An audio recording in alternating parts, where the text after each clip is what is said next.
আলুর দাম করতে হবে, ইনকাম জিন্দাবাদ, সংযুক্ত কিষাণ মোর্চা জিন্দাবাদ, কিষাণ মোর্চা জিন্দাবাদ,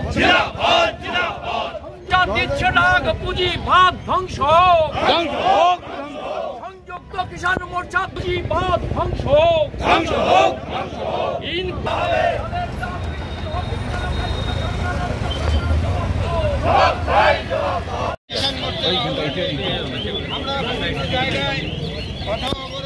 আজকে 28শে ফেব্রুয়ারি সারা পশ্চিমবঙ্গে আলু চাষিদের স্বার্থে, আমাদের রাজ্যের কৃষকদের স্বার্থে সংযুক্ত কিষাণ মোর্চার আহ্বানে 1 ঘন্টার পথ অবরোধের ডাক দেওয়া হয়েছে।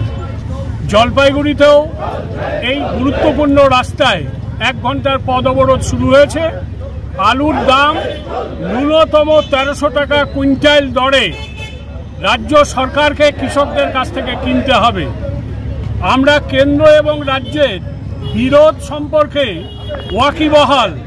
এই গ্রামের কৃষকরা যে 100 দিনের কাজ পেত, ওর ঘাড়ে দোষ চাপিয়ে এই 100 দিনের কাজ বন্ধ হয়ে আছে।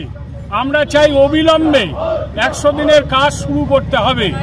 আমরা চাই কৃষকদের ফসলের ন্যূনতম সহায়ক মূল্যের আইন তৈরি করতে হবে।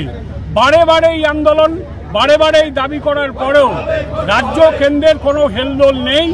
এক দল হিন্দু নিয়ে মেতে আছে, আর এক দল নরম হিন্দু নিয়ে মেতে আছে।